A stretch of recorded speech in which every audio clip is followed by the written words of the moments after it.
Hey guys, it's me again, Fabiola. I'm here in my room recording.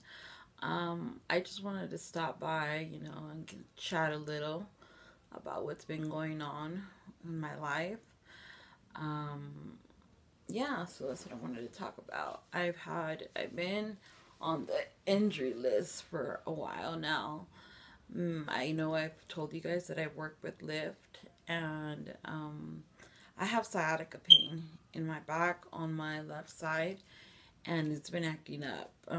I drive for long periods of times, and it starts acting up, so I have to like stop and rest, and I even want to go get a massage because it was really really bad. But I'm better now. I did want to talk about different things. I'm not gonna try to make this video so long, but I do want to talk about some things. My sciatica pain acts up when I drive a lot or when I don't stretch and stuff, but mostly when I'm always driving for long periods of time. And recently, I was in not well last month towards the end of the month. I went to the hospital, to the ER, and because I had abdomen pain and pain right here in my chest, and I didn't know what was wrong. My leg hurt it too.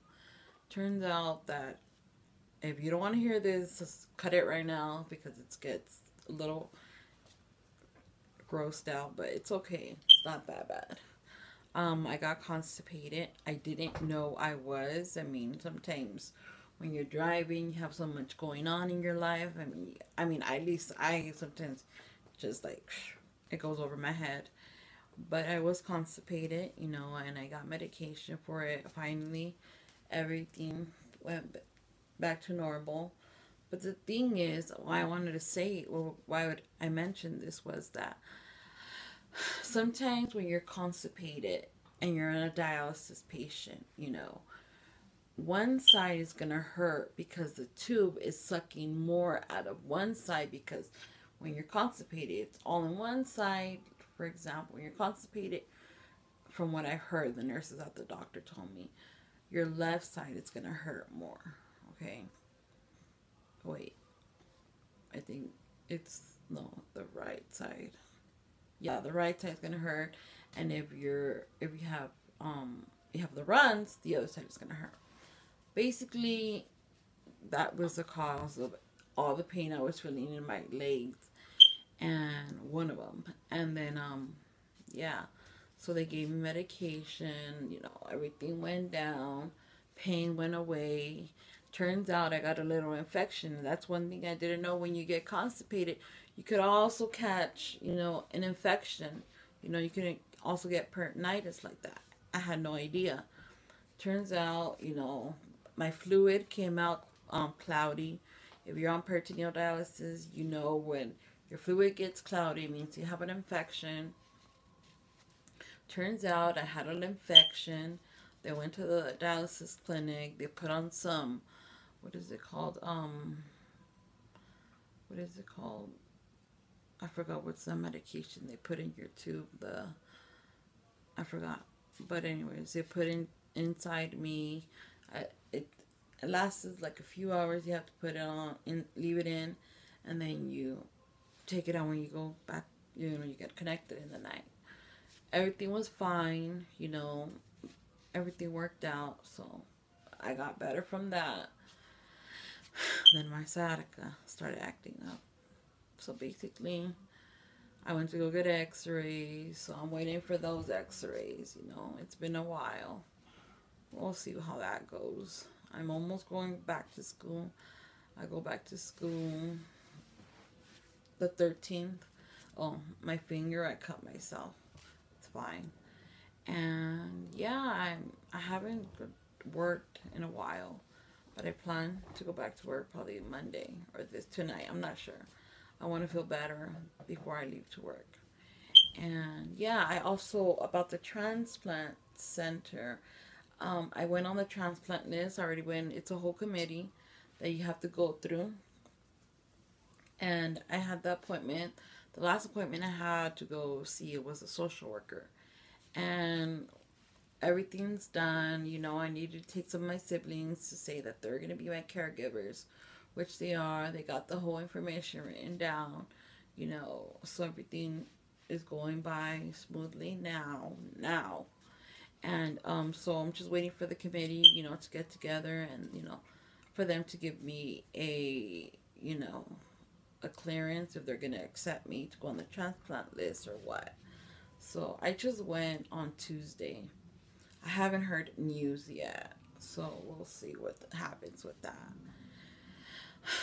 Am I nervous? Am I excited about, being accepted or not being accepted? No, not really, actually. I have no worries about it. If it happens, it happens. I put myself in God's hands. You guys know that. I mean, who have you guys been watching me? You guys know that I've always put myself in God's hands. I've always put my faith in Him. If it happens, I actually pray and I tell Him, you know what, if this is what you want, you're going to open the doors and it's going to happen. If it doesn't, I've been on dialysis for more than 16 years now. And I'm okay. I'm doing good. The doctor still hasn't said, it's time for you to like move on and go on to hemo or anything. So I'm doing good. Actually my doctor was, quite happy with me. I'm sure because in the last video I said, he said, well, you're the only patient that I've had for 16 years that was on dialysis. So yeah, pretty much, I'm just gonna wait and see and what happens, with the transplant center, waiting for them to get a hold of me and say yes or no. So yeah, pretty much. I'm actually just trying to, keep a low profile, just stay at home, rest, because I had a lot going on with me. My blood pressure was going up, then it came down, and when that blood pressure goes up, I mean, you get headaches, you get a little bit of, blurry vision, you can't breathe sometimes. It was a mess. It's been a while, and especially with this heat in California, it's ridiculous. And I live in the southern California, so it gets pretty bad, really, really bad. I mean, we've had 113 degrees out here. So I'm trying to stay cool, trying to stay out of the sun, just staying at home, doing some deep cleaning around my house, But basically, yeah, I've been trying to stay chill out of the sun and stuff. I'm going back to school, like I said. I think I'm going to be taking 3 classes this semester, which is English 102, Communications 100, and Spanish 103. And yeah, they're all about writing, so I don't know how that goes. Hopefully everything goes good. Hopefully also I'll be graduating next year with my associate's degree in political science. Yeah, because I want to go to I want to be transferring to the university after that. Actually, I have to start my paperwork this semester. That way, I can transfer next year and start in the fall. So I'm going to be hopefully taking history and law, but I'm also going to be working towards getting my certificate to be a paralegal.